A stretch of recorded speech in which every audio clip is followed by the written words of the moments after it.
When law and duty are one, united by religion, you never become fully conscious, fully aware of yourself. You are always a little less than an individual. Frank Herbert, Dune.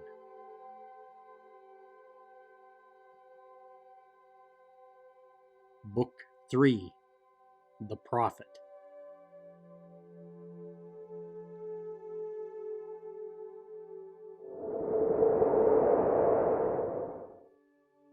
Welcome to Dune Chapter by Chapter.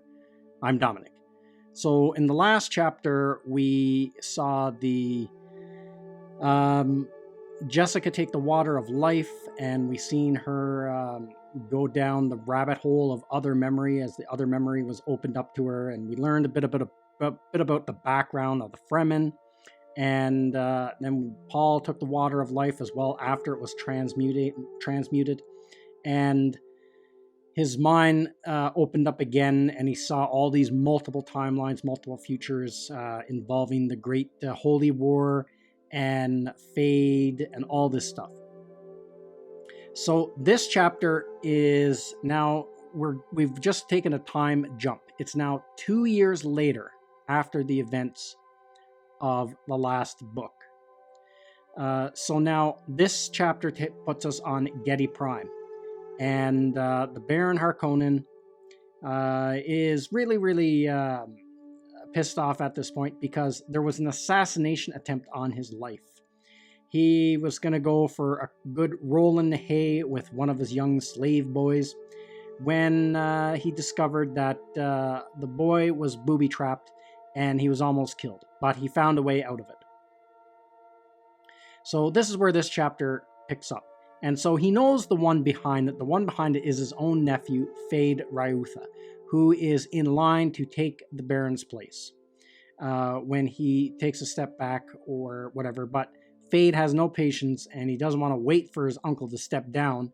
He just wants his uncle dead and out of the way because he thinks of his uncle as nothing but an old fool. So the Baron then goes and tracks down his captain of the guards, Nefud, who's all messed up because he's addicted to Samuda music.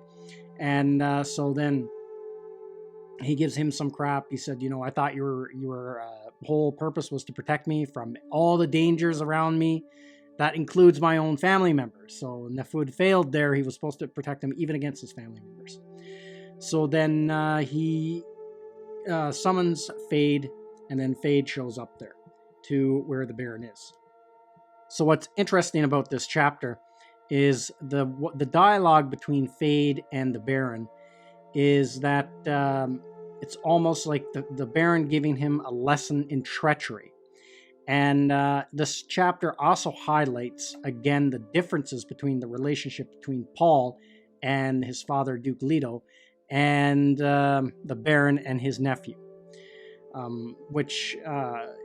it's an interesting comparison when you look at the two relationships and how they interact with each other.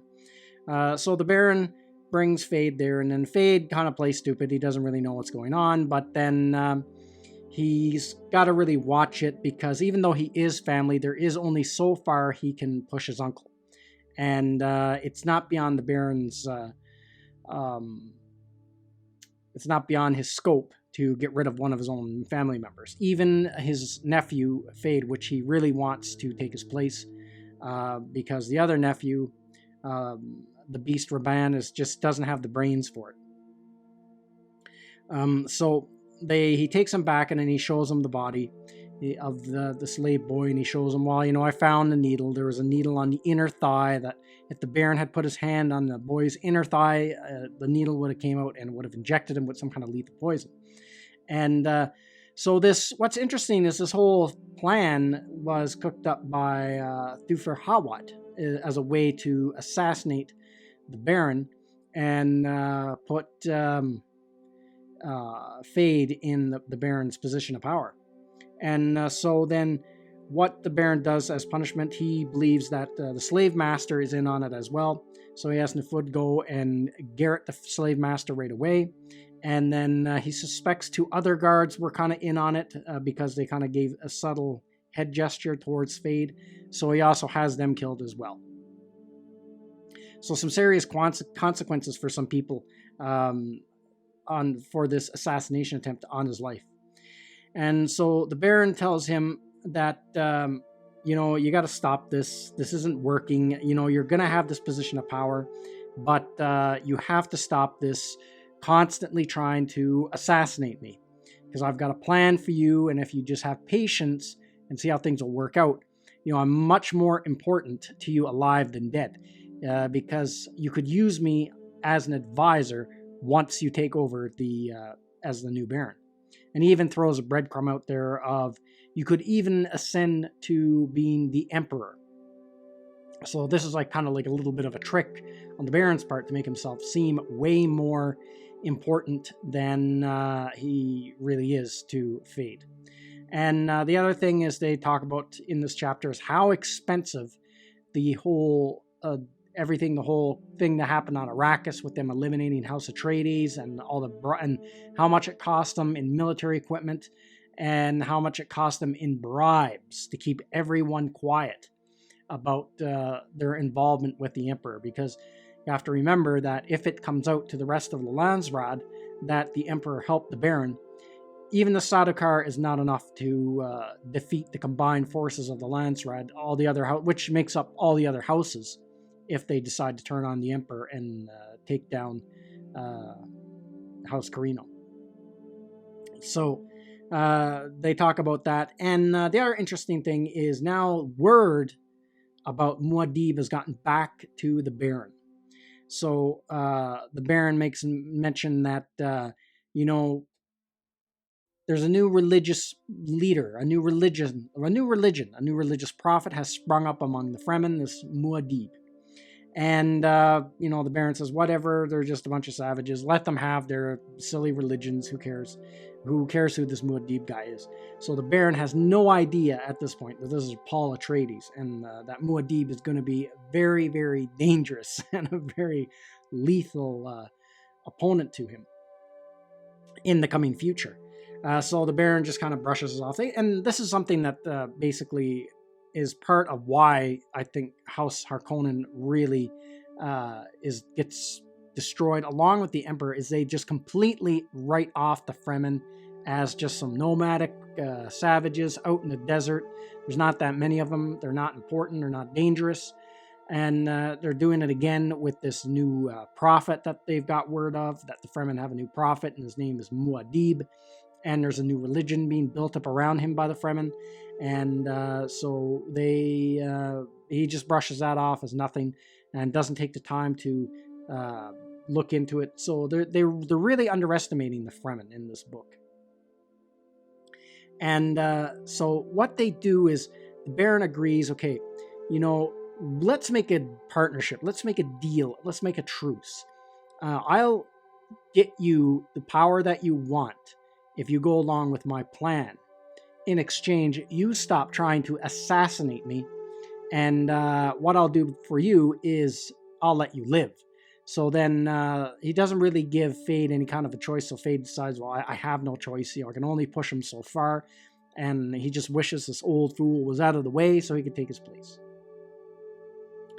And the other thing is, in this chapter, we really see the difference between the relationships of Duke Leto and Paul in contrast to the Baron and his nephew.